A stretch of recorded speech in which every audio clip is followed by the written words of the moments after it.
Girl, you know I like to party.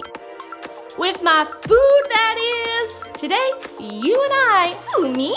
Yes, you, we're having a virtual food party where we're gonna make all of the best one-bite appies that you could ever need for your next holiday rager, or movie night, or game day, or for binging White Lotus on your couch, which is what I'm about to do next. Everything I'm gonna show you today is gonna be vegan and gluten-free, of course, as usual on this channel. And all the recipes only require about 15 minutes of hands-on time tops. Just to give you a little taste of what we'll be getting up to, we're gonna be doing some cheesy stuffed mushrooms with a yummy crab-like filling. We're gonna be putting an adult spin on one of my childhood favorites, Pinwheels. We're gonna be doing a crunchy pesto and chutney crostini. And lastly, we're making a total holiday classic, but totally vegan, a big old cheese ball for all you cheese lovers out there. So let's get partying. First up, we're making these totally vegan cheesy crab stuffed mushrooms. This has got to be one of the neatest finger foods I've veganized lately, as it tastes ridiculously similar to crab with a slight seafood aroma. So let's start by preparing the mushrooms. You can use baby bellas or white mushrooms, just try to pick ones that are relatively large in size. You're going to carefully remove the stems by twisting them until the hollow cap is revealed. Don't throw away the stems, as we'll be using them in a couple of minutes. Now just arrange the mushroom caps whole side down on an air fryer basket, and we're gonna pre-air fry them for 3 minutes just to help them slightly soften and release some moisture before stuffing them. In the meantime, grab your rinsed canned chickpeas and pour them into a flat bottom bowl. You're gonna grab a fork or a potato masher, whatever you prefer, and mash the heck out of them. We want them to be positively smashed up, and if you're feeling extra lazy, you can do this in a food processor. I won't judge. Back to those mushroom stems, we're gonna cut away any yuck parts and mince the remaining parts until they sort of resemble shredded crab meat. Doesn't have to be pretty or perfect, just chop them up until they look something like this. See? Kinda looks meaty. I thought so. Now add those right into the bowl of the mashed chickpeas, and then throw in some vegan mozzarella cheese shred, because you can't have stuffed mushrooms without some sort of cheesy goodness. Then for a nice little kick of heat and flavor, you're going to add about a teaspoon of Old Bay seasoning, and lastly for the creaminess factor, some vegan mayo. That's it, peeps. Chickpeas, cheese, Old Bay, and mayo. It's so easy. Now just give that all a really good stir to combine everything really well until it's nice and mashy. Now that those mushrooms have pre-air fried, it's time to stuff them. Stuff them real good. I prefer to do this over a cutting board or a cutting mat just to prevent any extra mess falling into my air fryer basket. So grab a tablespoon or a small cookie dough scoop and basically add about 2 tablespoon sized dollops of the crab filling and carefully plop that into the mushroom cap. The first go is always a little messy and tricky, but you'll get the hang of it. Just make sure you press the filling down really nicely into the cap and basically overfill it into a nice little mound like I did here. Top with extra mozzarella, pop them in the air fryer until they're golden and melty, and boom! You now have a totally game-changing appy that is going to be the talk of all your friends, real and imaginary. Ooh, just look at those babies. That golden, melty, cheesy goodness is just so flipping good. I don't know how, I really don't, but they have a certain mild seafood flavor and smell. It's the combination of the chickpeas and the mushrooms, I'm telling ya, major yum. Serve them up on a nice little serving board or platter and sprinkle on some fresh herbs if you're fancy like that. I just use chopped parsley, and now you can go to town. Literally just go. Show the townspeople what you've done. Once they try out these bad babies, you'll have made a lot of new friends. I mean, just look at those crispy edges and the meltiness and the meatiness. Oof. Damn, do they ever smell good. These are a total crowd pleaser and party favorite. I honestly cannot wait for you guys to give this a go and let me know what you think of them.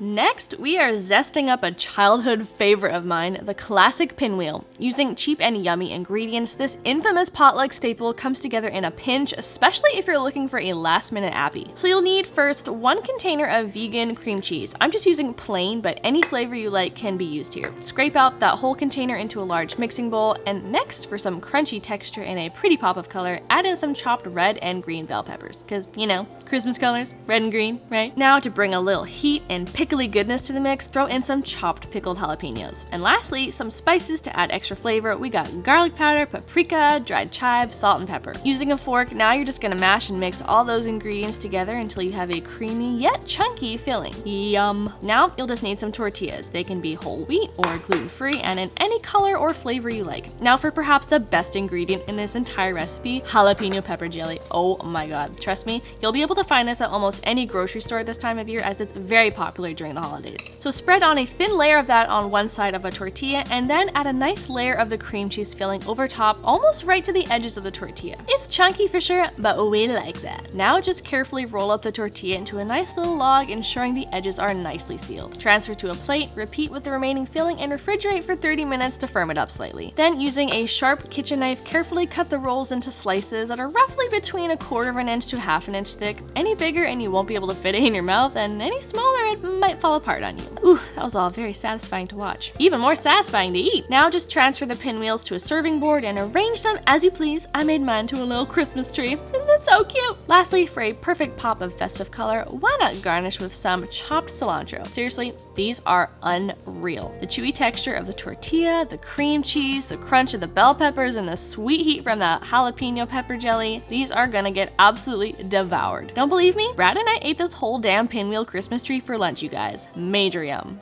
Moving on to these fresh, exciting pesto and chutney crostinis. They give all the festive vibes with their pretty red and green colors and are absolutely to die for in the flavor department. We're going to start by making this epic cranberry chutney. So to start, grab yourself a large crisp apple like ambrosia or honeycrisp, and leaving the skin on, dice them up into a nice little cubey situation. We want them to be about 1/2 inch in thickness all around for a nice chunky chutney. Next, we're going to take the leaves from one good sized sprig of rosemary and finely mince it up. You should get about a tablespoon. Fresh rosemary adds such a nice fragrance and flavor to this chutney, so don't skip it. Now take 2 cups of fresh or frozen cranberries, not dried, and add them to a saucepan along with the chopped apple. Next, add the fresh minced rosemary, and then for a bit of natural sweetness to balance out the tartness of the cranberries, add in some coconut sugar. Brown sugar also works here as well if that's what you have on hand. Now for some extra fun flavor, we're adding salt, chili flakes, sumac, and allspice. Together these add spice, tanginess, and warmth. Now for the cooking liquids, add in some fresh apple cider. I bought mine recently from Costco, and if you've never tried it, it's basically extra sweet spiced apple juice. And now for a bit of acidity, add some apple cider vinegar. Lots of appley things in this chutney, but for good reason. Now give all those ingredients a really good stir to combine, turn the heat to medium-high, and bring to a low boil. Once it's bubbling a lot, you can turn the heat down to medium-low and let it simmer uncovered for about 15 minutes or so. Stir it every now and then to help the cranberries break open and release their juices, and once the chutney has started to thicken up, that's a good indicator that it's pretty much done. You can take it off the heat and let it cool to room temperature. Now for the actual crostini, take a nice little baguette, mine's gluten-free and I'll put the brand I'm using below, and slice them into about 1/4 inch thick rounds. Transfer them to a baking tray and lightly brush them with olive or avocado oil on both sides. Then simply just place them under the broiler in the oven or your toaster oven for about 3 to 4 minutes until they're nice and golden, making sure to flip them over halfway. They should come out looking something like this. Now for this next part, you'll need some basil pesto. It can be store-bought, or you can make my recipe, which I've featured on my channel many times before, so check out my recipe below if you're interested. Add a layer of pesto to each crostini, followed by a nice little dollop of the cooled cranberry chutney, and then simply repeat with all your remaining slices of baguette. Other than how flipping delicious these crostinis are, I'd say my favorite part of these is how pretty they are. They say you eat with your eyes first, and the beautiful complementary colors of the green and red are truly a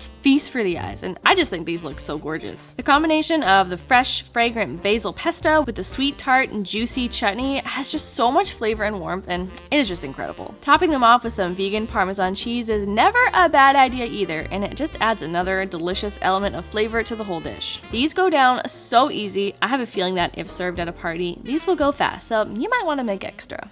Finishing off strong and circular, we're veganizing a total holiday party classic, the good old-fashioned cheese ball. It just so happens that Brad tells me I'm a cheese ball all the time. Weird. What's not weird are the simple and not to mention high-protein ingredients required for this recipe. Speaking of which, let's add one of the main ingredients to a food processor, a block of extra firm tofu. Following that is some cashews that I soaked overnight. Now, before we add any more ingredients, we're just gonna pulse these up to make the whole recipe easier to blend after. Next, for some tangy flavor and cheesy color, we're gonna add some good old yellow mustard. Trust me, it just works. Now add some full-fat coconut milk. Don't worry, you won't taste any coconut flavor, but the higher fat content will help the cheese ball firm up in the fridge. Now for a little bit of savory and umami flavor, we're adding about a tablespoon of tamari, but soy sauce would work here as well. Now we need a little bit of tang to mimic the tang in cheese, so we're adding about 2 tablespoons of lemon juice here. It wouldn't be a holiday cheese ball if we didn't add some sort of fresh herb, so we're gonna add a couple teaspoons of fresh minced rosemary, plus some salt, pepper, and garlic and onion powder for extra marinara flavor. Now you can blend this all up on high speed until you achieve a nice thick and creamy texture. Now, depending on the quality of your food processor, this could take several minutes and a few times of scraping down the sides as you go. But ultimately, you want a really thick, creamy mix like this with no chunks of cashews or tofu whatsoever. So to form this into a cheese ball, you'll spread out a sheet of plastic wrap onto your counter and simply just plop the cheese mound right on top in the middle. Carefully bring up each side of the plastic wrap and twist it closed together at the top as best as you can. Now, my plastic wrap is kind of narrow, so you might want to layer 2 sheets together to give you more space, but as long as you can sort of form a roundish ball after all said and done, you're golden. You're going to be placing it in a small bowl anyway, so once you've got somewhat of a ball shape, you're going to just refrigerate that overnight so it has time to firm up and become more pliable. It's the next day, and now we're going to make a nice flavorful crust to roll the cheese ball in. You've got some dried currants, chopped pecans, hemp hearts, vegan Parmesan cheese, salt, and rosemary. Give it all a good mix, and now we're just gonna unwrap and plop that cheese ball right into the crust mix. I find it easier to first spoon out the mix over the top of the sides of the cheese ball so that it can be handled a little easier without sticking to my hands as much when I start to roll it. Then, once you have a decent amount of the topping on the ball, you can then carefully pick it up and roll it around to catch more of the crust. Once that cheese ball is fully coated and simply cannot be crusted anymore, you're done. Is that not totally beautiful?